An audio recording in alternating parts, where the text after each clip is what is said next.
Explica'm un conte.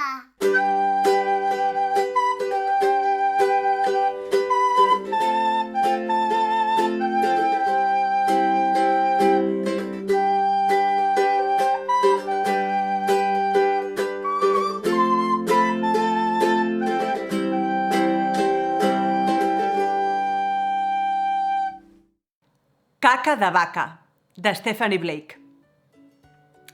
Hi havia una vegada un conillet que només sabia dir una cosa. Caca de vaca. Quan el seu pare al matí li deia «Va, conillet, sisplau, desperta't!» El conillet deia «Caca de vaca!»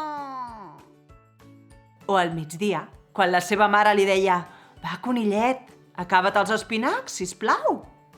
El conillet deia «Caca de vaca!»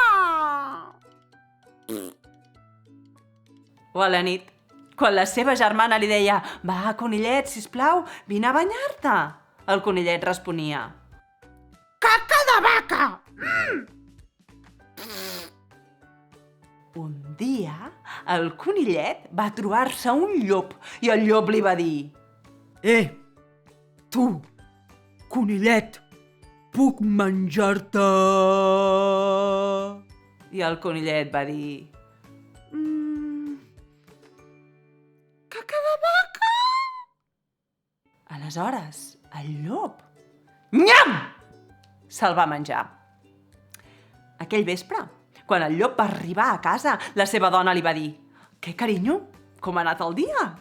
I el llop només va saber dir una cosa. Caca de vaca!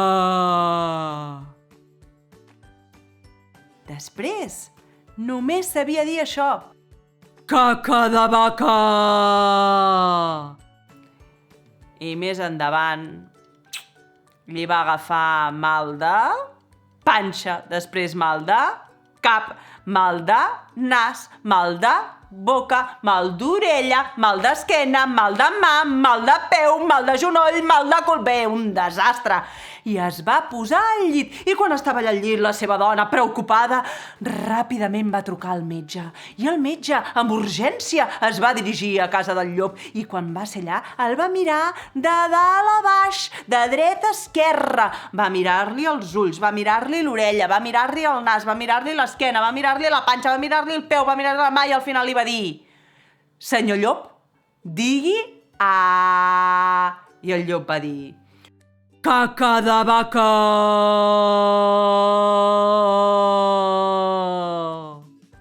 «Però si vostè s'ha menjat el meu conillet!» va dir el doctor.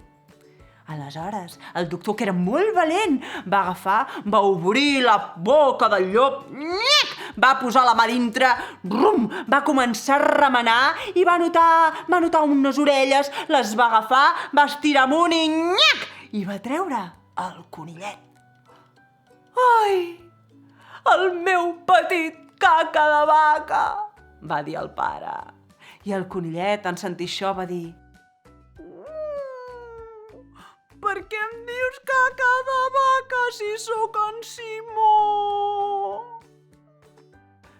I és que des d'aleshores el conillet mai més va dir caca de vaca. No. Per exemple, a l'hora de sopar, quan la seva mare li va dir «Va, conillet, acaba't la sopa de verdures». El conillet va dir «Sopa de verdures! Sí, sopa de verdures, sí. O quan la seva germana li va dir «Va, conillet, vine que t'explicaré el conte d'abans d'anar a dormir». El conillet va dir «Sí, el conte de dormir, sí!» Però quan el pare li va dir que havia de dormir, el conillet va dir «Pet!» I conte contat, aquest conte s'ha acabat. Si t'ha agradat aquest conte, clica a m'agrada. Si tens algun comentari o vols suggerir-me algun conte perquè expliqui per aquí, Escriu a comentaris aquí sota i, sobretot, si vols estar al corrent de nous vídeos, no ho dubtis, subscriu-te al meu canal de YouTube. Moltes gràcies!